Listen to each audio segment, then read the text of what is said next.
स्वागत है आपका इजी साइंस मैथ में। इससे पहले के वीडियो में हमने प्रश्नावली 1.3 का दूसरा सवाल किया था और इस वीडियो में हम करेंगे 1.3 का तीसरा सवाल।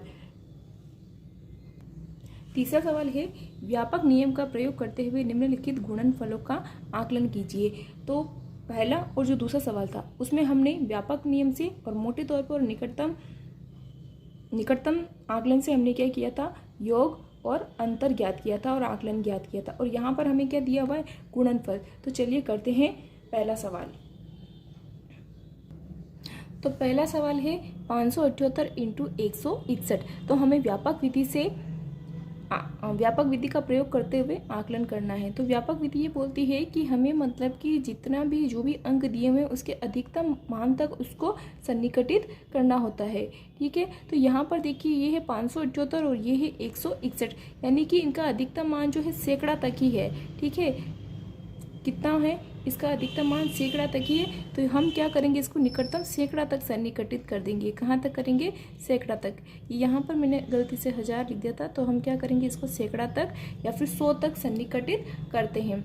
ठीक है, तो जब हम 578 को सन्निकटित करते हैं तो इसका मान क्या आता है। जब हम 578 को 100 तक सन्निकटित करते हैं तो पहले आपको क्या करना होगा, देखो ये सैकड़ा, ये इसका सैकड़ा वाली वैल्यू है, इसको हम पढ़ते हैं 578। तो हम इसको क्या पढ़ते हैं, 578। तो यानी कि 500 किसके बीच में, 578 किसके बीच में आता है, 500 और 600 के बीच में आता है। अब 578 किसके सन्निकटित होता है ये देखने के लिए हमें सैकड़ा वाले स्थान के पीछे वाला अंक यानी कि दहाई के अंक को देखना पड़ेगा, ये 5 से कम है या ज़्यादा। अगर ये 5 से ज़्यादा है तो हम क्या करेंगे, ज़्यादा वाली वैल्यू लेंगे। तो हम 578 की जगह लिख देंगे 600। ओके, अब 161 को जब हम सन्निकट करेंगे तो कैसे करेंगे, 161 किसके बीच में आएगा, ये है 100, यानी कि 100 और 200 के बीच में आएगा।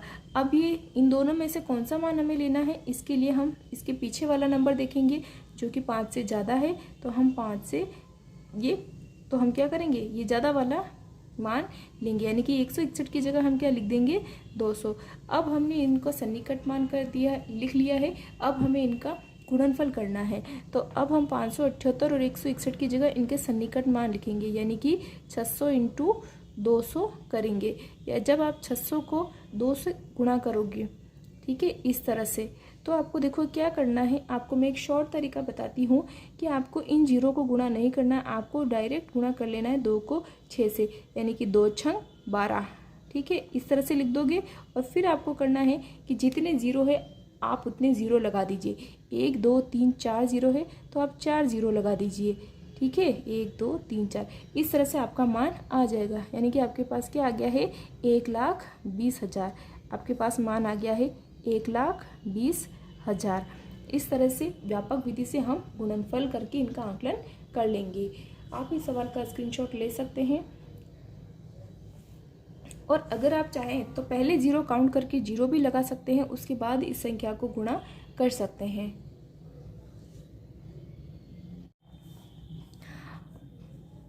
अगला सवाल है 5281 इंटू 3491। तो चलिए इसको सन्निकट करते हैं। तो इसका अधिकतम मान है 5000।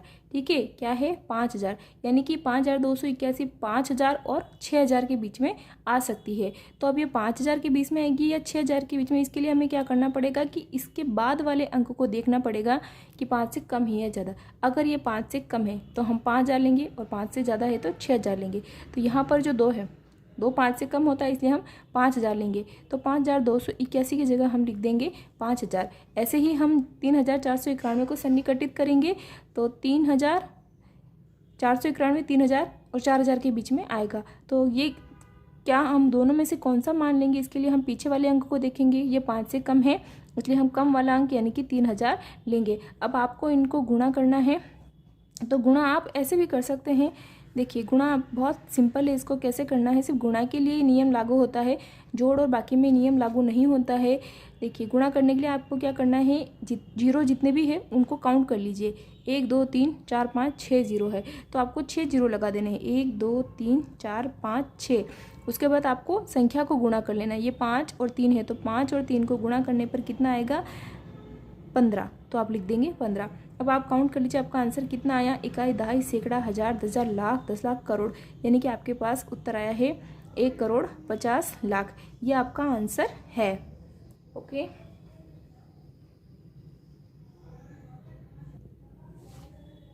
अगला सवाल है 1291 इंटू 592। तो 1291 को सन्निकट करेंगे तो 1291, देखिए यहाँ पर मैं करके बता देती हूँ आपको। 1291 1000 और 2000 के बीच में आता है। ठीक है, तो अब ये किसके सन्निकट होगा, यहाँ पर देखेंगे ये 5 से कम है तो कम वाला मान लेंगे, यानी कि 1291 की जगह हम लिखेंगे 1000। ऐसे ही हम 592 को सन्निकट करेंगे। ठीक है, तो 592 500 और देखो यहाँ पे 592 है तो ये 500 और उसका अगला अंक क्या है 600, इन दोनों के बीच में आएगा। अब 592 किसके ज़्यादा पास में है उसके लिए हम अगला अंक देखेंगे, जो कि क्या है 9। 9 5 से ज़्यादा है तो हम ज़्यादा वाला मान लेंगे, यानी कि 592 को हम क्या लिख देंगे 600। ठीक है, गुणा के लिए मैंने बताया है जितने जीरो है उतने जीरो लगा देने हैं। इसमें 3 है और इसमें 2 जीरो है तो 5 जीरो लगा देंगे और 6 को 1 से गुणा करेंगे तो आ जाएगा 6। 1 2 3 4 5 इकाई, दहाई, सैकड़ा, हजार, 10,000, लाख, यानी कि आपके पास आंसर क्या आया 6 लाख आंसर आया। और अगला सवाल है 9,250 इंटू 29। तो 9,250 यानी 9,000, यानी कि ये अंक 9,000 और 10,000 के बीच में आएगा। ठीक है, तो दोनों में से कौन सा अंक लेंगे, इसके लिए 9,000 के पीछे वाला अंक देखेंगे जो कि 5 से कम है, तो हम कम वाला अंक यानी कि 9,000 लेंगे। ठीक है, और ऐसे ही हम इसको सन्निकटित करेंगे तो देखिए 29, 20 और 30 के बीच में आएगा। तो अब 20 और 30 में से हम क्या लिखेंगे, उसके लिए हम क्या करेंगे, जहाँ तक अधिकतम मान तक सन्निकट कर रहे हैं तो जहाँ तक सन्निकट कर रहे हैं उसके अगले वाला अंक देखेंगे कि यहाँ पर 5 से ज़्यादा है तो हम ज़्यादा वाला अंक, यानी कि 20 और 30 में से हम क्या लेंगे 30, तो यहाँ पर हम लिख देंगे 30। और गुणा करने के लिए हम क्या करेंगे, सबसे पहले जीरो काउंट करने के बाद जीरो लगा देंगे कि 4 जीरो है तो 4 जीरो लगा दी। उसके बाद 9 को 3 से गुणा करेंगे तो कितना आ जाएगा 7। 1 इकाई, दहाई, सैकड़ा, हजार, 10,000, लाख, यानी कि आपके पास आंसर है 2,70,000। ठीक है, तो ये आप पहले सवाल का, ये बी वाले सवाल का स्क्रीनशॉट ले लीजिए और उसके बाद आप डी वाले सवाल का स्क्रीनशॉट ले लीजिए। और आपको मेरी वीडियो कैसे लग रहे हैं, अगर आपको अच्छे लग रहे हैं तो आप अपने दोस्तों को भी शेयर कीजिए, कमेंट कीजिए। अगर चैनल पर नए हैं तो चैनल को सब्सक्राइब ज़रूर कीजिए। और इससे पहले के वीडियो मैंने प्लेलिस्ट में डाल दिए हैं, अगर आपने नहीं देखा है तो प्लेलिस्ट में क्लास 6 NCERT मैथ करके प्लेलिस्ट बनी है, वहाँ से आप वीडियो देख सकते हैं। Okay, thank you.